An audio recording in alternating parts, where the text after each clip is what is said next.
The future tense is very important to communicate your thoughts and ideas, either in spoken or written forms. In this video, we will learn the future tense in Arabic. I thank you all for your support and welcome back to Easy Arabic with Jimmy.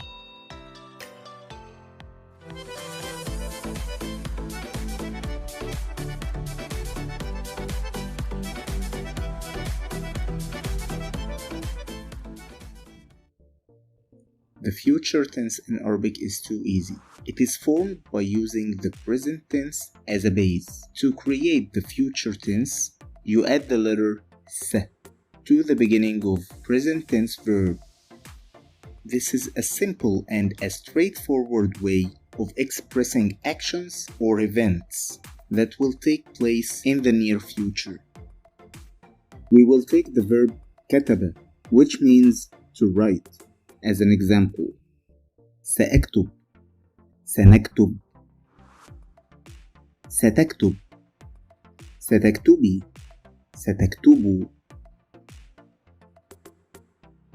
سيكتب, ستكتب, سيكتبوا, سيكتبن.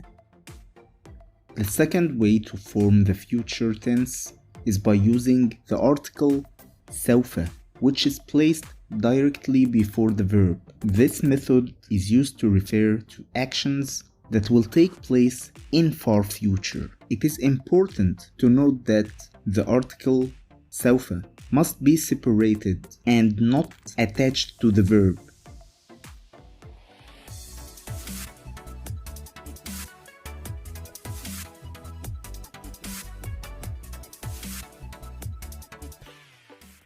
Before the revision question, don't forget to subscribe to the channel and share the content with your colleagues.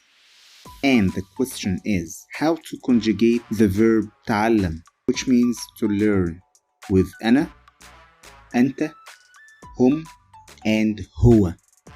Waiting for your answers in the comments below.